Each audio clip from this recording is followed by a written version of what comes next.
موقع المراهنات ده هو الترند بتاع النهارده وامبارح، وبالتالي ده هو بكره.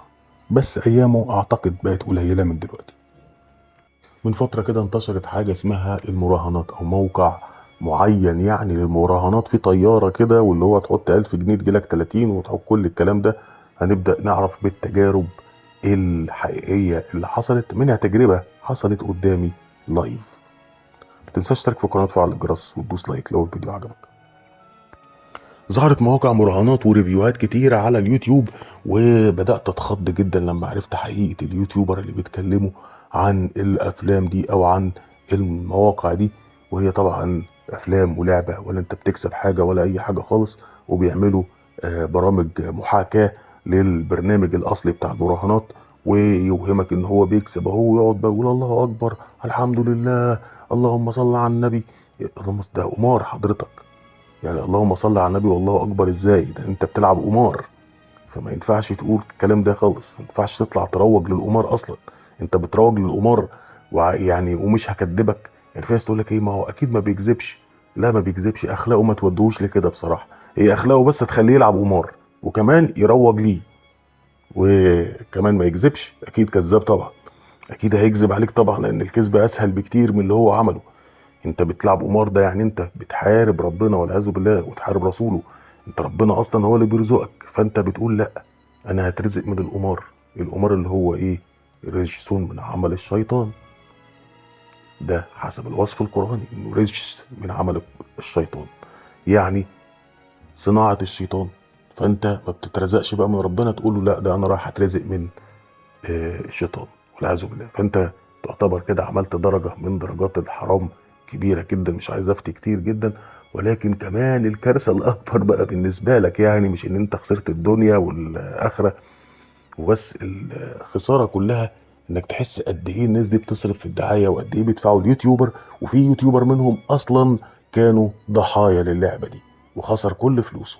ويرجعوا يكلموه تاني ويقولوا له لو انت عندك قناه ممكن تروج لينا، وساعتها نرجع لك الفلوس بتاعتك اللي انت دخلت بيها مش المكسب بتاعك. وطبعا ما بيرجعولوش حاجه، طبعا بيدوا له حاجات صغيره كده مقابل الدعايه بتاعته، واقول لك اهو اخيرا طلعت من الفلوس اللي انا خسرتها. لو خسر 10000 20000 برجع له خمسه مثلا، 5000. بس الكارثه الاكبر ان هو بنى انه ياخد جزء من فلوسه على انه يلبس ناس تانية في المواقع دي وفي المراهنات دي وفي الكوارث دي. ناس حرفيا اتبهدلت واتمسح بيها الارض واتدينت واستلفت، وناس منها خدت قروض وضيعت فلوس قروض، وضيعت فلوس كانت معاها اصلا عهده بتاعت الشغل وخسارتها. قال لك انا احط ال100000 دي تجيب لي 200000 زي ما الناس دي بتعمل، وهو بيكتشف ان محدش اصلا بيكسب في اللعبه دي. امال مين اللي بيكسب؟ يعني الناس اللي هي بتبقى موجوده في البرنامج ده، هي ارقام تحت بتبقى موجوده قدامك، لكن انت ما شفتش الناس دي حقيقيه ولا لا. ما شفتش اذا كانت الطياره او ايا كان يعني اللي بيحصل في الالعاب دي. طياره بتطلع لفوق كده، ولو وصلت لرقم 2 او 3 فانت بتكسب ضعف فلوسك او 4 اضعاف فلوسك، ولو اتضربت انت بتخسر كل الفلوس بتاعتك اللي انت دخلت بيها، اللي دخلت تراهن بيها. مين قال لك ان في ناس تانية تحت بتكسب؟ هو بيعدلك 10000 تحت 20000 تحت. بس انا عايز اقول لك ان مش شرط تكون بتحصل لكل الناس. يعني هقول لك ايه، التطبيق مش حاجة واحدة. يعني ما بتكلمش عن تطبيق معين، بتكلم عن اغلب التطبيقات دي او كلها طبعا. بس يعني ما بتظهرش عندك زي ما بتظهر اللي جنبك، عشان في ناس برضو قالت لك ايه، لا ده انا ممكن اهكر اللعبه، وفي هاكر للعبه ب 7000 جنيه، فاللي هو سكريبت مش عارف التفاحه وسكريبت الطياره. طب انت لو معاك هاكر للعبه فمضمون تكسب وتضاعف فلوسك، هتبيع ليه الهاكر ده ب 7000 جنيه؟ المفروض ان انت دلوقتي راجل ملياردير عملت فلوس مئات الملايين. ازاي هتتكسب من ورا بيع السكريبت ده او الاختراق بتاع اللعبه دي؟ بتعمل خير؟ طب ما تعمله مجانا بقى. لا بيبيعوا ب 7000 جنيه. ناس كتير يعني دخلت ازاي نخترق موقع المراهنات وكده، فقال لهم هاتوا 7000 جنيه وادي لكم السكريبت او التوقع بتاع الرهان هيجي على ايه. فيبداوا يدفعوا له ال 7000، يقفل الاكونت بتاعه وما يظهرش تاني. طبعا ما تلومش حد غير اللي دخل يلعب قمار او قال لك لا انا مش كده بلعب قمار، انا كده بخترق اللعبه وبكسب من على قفاهم. طب انت اللي خدت على قفاك وما سالتش نفسك. الراجل ده لو معاه هاكر للعبه وضامن كل المراهنات، طب ما يحط مليون جنيه هيلاقيهم 10 مليون. ايه اللي يخليه محتاج ال 7000 جنيه بتوعك تمن السكريبت بتاع التفاحه ولا تمن السكريبت بتاع الطياره؟ ناس كتير يا عيني لما صرفت كل فلوسها وخسرتها اتعمل لهم حظر وقفلوا لهم البرنامج. في ناس كسبت 800 ألف جنيه، تجارب حتى هتلاقيها موجودة على اليوتيوب يا عيني، ولما جه يسحب الفلوس بتاعته قالوا له انت ارتكبت خدعة احتيالية لان معاك اكونت تاني او لانك مش عارف ايه، وحوروا عليه، جه على كذا حوار وراحوا قافلين الحساب بتاعه. ناس تانية قالت له لا ده انت ابعت لنا البطاقه بتاعتك، فبعت لهم البطاقه عشان يسحب الفلوس اللي كسبها 600 الف جنيه. بعد كده قالوا طب ابعت لنا رخصه السواقه، فراح بعت لهم رخصه السواقه. ابعت لنا جواز السفر بتاعك، فراح بعت جواز السفر. قالوا طب هنأكد من البيانات ونرجع لك تاني. بعد كده ابعت لنا ايصالات المرافق بتاعت بيتك، كهرباء وميه وغاز. الراجل كسبان بقى 600 الف، راح بعت لهم. راح قال له لا طب بص ابعت لنا، قعدوا يحوروا عليه كده، تصور لنا وانت ماسك البطاقه، شوف الذل، امسك البطاقه عشان يتاكد انها بطاقتك. بعد ما عمل كل الكلام ده كله راحوا قافلين الاكونت بتاعه وسحبوا الفلوس حتى ال 100000 جنيه اللي كان داخل بيها. ناس كتير جدا اشتكت، ومنهم ستات يا عيني كانت بتصرف على ايتام. عمال تقول لي، هتقول لي مثلا انت بتقول يا عيني يا عيني يا عيني، الناس دي بتلعب قمار وتستاهل. اقول لك الحاصل اعلانات كتير وفواصل ومش عارف ايه، وتلاقي الفيديوهات بتطلع لك اقتراحات، ومش حتى يعني كل الريفيوهات اللي بتتعمل فيها نصب وكده بتلاقي طالع جنبك في الاقتراحات الموقع ده انك تدخله يعني وتكسب. وناس كتير قوي نصابين للاسف يا عيني، وشغالين على فكره الترويج لان لا خش وهتكسب وطب ضربة حظ، ده كل الناس بتكسب بالعقل كده. مين معاه الارقام الفلكيه دي انه يعمل موقع كل الناس اللي فيه بتكسب او حتى 10% وتقول انا هطلع منهم؟ لا يمكن يا حبيبي. هتقول يا اصلك دي مش فلوسي، دي فلوس الناس التانية اللي خسرت، ولا فلوسك ولا فلوس الناس التانية اصلا. في ناس بقى حبت تصيع وتدخل مثلا تراهن ب 10 جنيه. دي التجربه اللي انا شفتها لايف. واحد قال لك انا هخش اشحن ب 40 جنيه، مش هلعب بقى زي ما الناس اللي بتلعب بالاف دي، لا هخش ب 10 ومش عارف ايه اكسب 15 جنيه فاطلع بيهم الحمد لله. الكلام ده حصل مع ناس كتير، بس التجربه دي شفتها لايف. واحد وقلت له خلي بالك ده نصب، قال لي لا انا هجرب وانا 40 جنيه، وعمل نفسه حريص. فانا قلت اتفرج يمكن اشوف ايه الاجواء دي، واطلع بالحلقه اللي احنا بنتكلم بيها دي النهارده عشان نشوف تجربه لايف. لان انا شفت تجارب ناس كتير جدا في قنوات تانية اتنصب عليهم وبتوع بيحكوا بقى التجارب بتاعتهم. فانا قلت ايه، انا مصدق طبعا ان كل الحاجات دي نصب لانها منطقيه جدا، لكن لازم اشوف تجربه بنفسي. فشفت الاخ ده كان مصمم جدا وبتاع، ما كنتش عايز اقعد معاه وهو بيلعبها. بعدين قلت لا يمكن يبقى فيه نفع للناس، وكنت اتمنى من جوايا طبعا ان يطلع الكلام ده ايه، لا غلط ويخسرهم ويكسب وبتاع. وطبعا قلت طب افرض الواد ده كسب بتاع، فلا ده كده ممكن انا اتشد للموضوع وتبقى فتنه.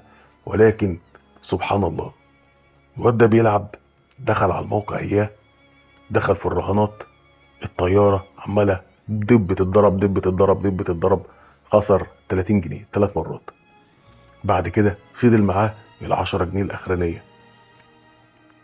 واحد تاني صاحبنا دخل علينا معاه نفس الموقع، وبرضه كان هما الاتنين متفقين يعني اللي يشوفوا بقى ايه برامج وفيديوهات ويشتروا السكريبت عشان يتوقعوا والكلام ده ويتفقوا مع بعض، كانوا عاملينه بيزنس يعني. المهم الاخ ده ما بتكلمش على موقع معين ها، لكن اغلب المواقع اللي زيها كده، وانت موقع اكيد انت عرفته. ده هنا الطياره بتاعته ضربت في توقيت والطياره ضربت في الموبايل التاني في توقيت، والاتنين داخلين دور واحد.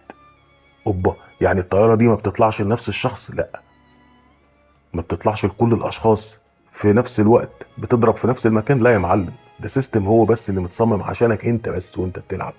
فهو بقى عارف ان انت 10 جنيه دي هاخدها منك، مش ان انت تكون فاك او يطمعك دورين فيروح ساحبهم منك، او ما يطمعكش اصلا ويخسرك خالص، او يسحبك ليها واتسحبت ليها بقى انت خلاص ابقى قابلني. المهم بقى اخينا ده لقى زميله طيارة عنده ضربت في الدقيقة 1:30 وخسر فلوسه، وهو الدقيقة عنده ضربت في الدقيقة تقريبا الثانية 4، اللي هو أول ما فتحت ضربت على طول، كان ناوي يسحب بعد 5 ثواني ولا حاجة. المهم يا باشا النصب ده حصل، والناس دي خسرت فلوسها واكتشفوا إن السيستم مش واحد. بعد كده ناس تانية لعبتها بعدها بفترة من صحابهم وقالوا لهم السيستم واحد بس للناس اللي هي الاي بي بتاعها واحد. يعني لو جبت عشان هما برضه اكتشفوا ان انت لو حطيت موبايلين جنب بعض وممكن تصور فيديو وتعمل البتاع ده حدث يعني، وتضرب اللعبه في مقتل. فخلوا الناس اللي من اي بي واحد بنفس الشكل، حتى لو غيرت البروكسي وبتاع بيبقوا هم عارفين، فبيخلوك شبه بعض عشان ما تحطش موبايلين زي جنب بعض ويضربوا في توقيتات مختلفه. ده بعد ده تطور اللعبه يعني. المهم اخينا ده رجع للعب تاني وشحن ب 30 جنيه. عامل نفسه حريص بقى، بيبدا بحاجات صغيره، وانت اكيد فكرت في كده ان طب انا ابدا ب 30 جنيه، كسبوا ما كسبوش خلاص انا ما خسرتش حاجه. لا، انت كده تبقى لعبت قمار، ولو كسبت هتبقى فلوس حرام وممكن تصرفها على بلاوي، ربنا يبتليك بحاجات تصرفها عليها، فخلي بالك.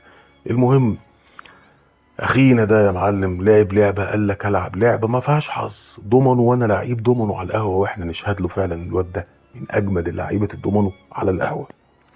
المهم اخينا ده لعب لعبه دومينو وكان لعيب جامد جدا، وانت ما بتلعبش حد قصادك، انت بتلعب السيستم بتاع موقع الرهانات وتطبيق الرهانات. اياه.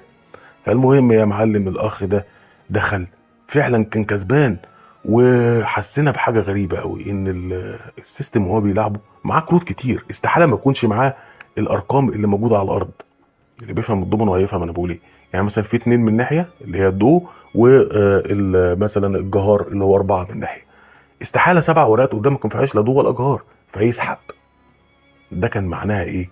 معناها ان السيستم بيخم، يعني هو معاه اصلا يلعب بس هيخمك في اللعبه. بس سهل تكتشف الخم ده لو لقيته نزل بدو او بجهار بعد كده.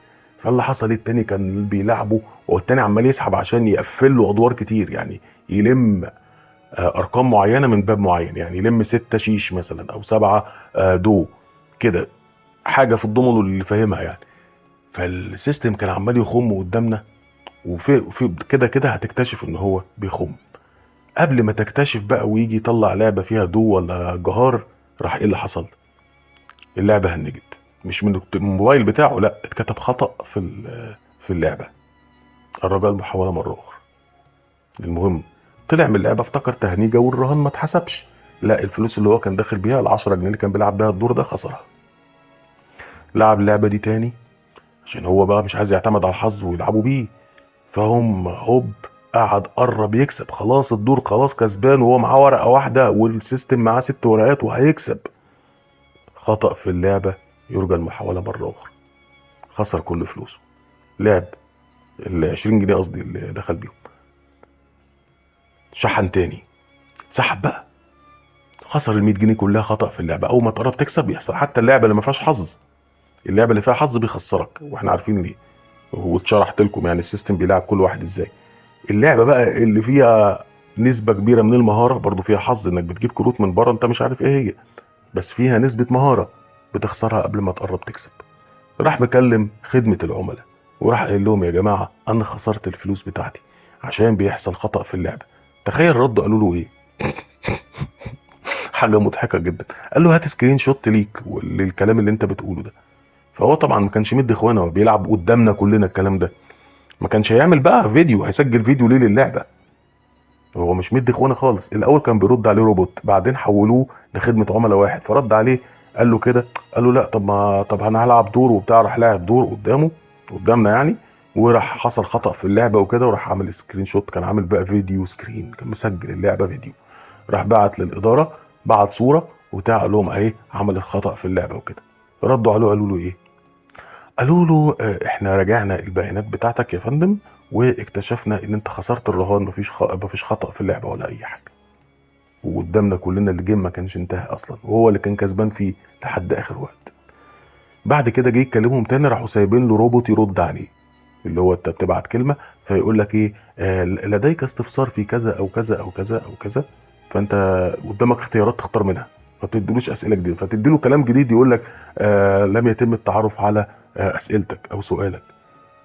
نصبايا كبيره جدا جدا جدا. سيب لك بقى التجارب اللي حصلت قبل كده دي، تجربه في الفيديوهات اللي موجوده على اليوتيوب، وهي كلها تجارب حقيقيه اتاكدنا من اغلبها قبل ما نعمل الفيديو ده الناس اللي خسرت فلوسها، الناس اللي خسرت بيوتها، والناس اللي خسرت شغلها، والناس اللي ضربت دماغها في الحيط اول ما خسرت. في واحد الموبايل بتاعه عامل 14,000 جنيه، اول ما قعد يخسر طبعا في شد اعصاب وبتاع، والطياره دي تنفجر فلوسه كلها تطير، فهبد الموبايل على الارض اتكسر 100 حته وكان بره الضمان للاسف وقتها.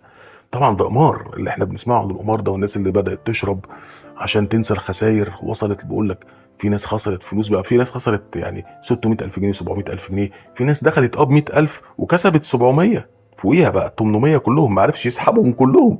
ال 800,000 ما سحبهمش بما فيهم ال 100,000 بتاعته، يعني حتى مش هتطلع بالمكسب بتاعك، مش هتطلع بفلوسك اللي انت كسبتها. نهاية الكلام بس عشان ما اطولش عليكم، المواقع دي كلها نصب. هقول لك على حاجة تانية كارثية اكتر، اللي هي الموضوع بتاع الباقة بتاعت الاستثمار والتداول، واحنا مش عارف ايه، هقولها لك في حلقة تانية بس عشان الفيديو ده طول.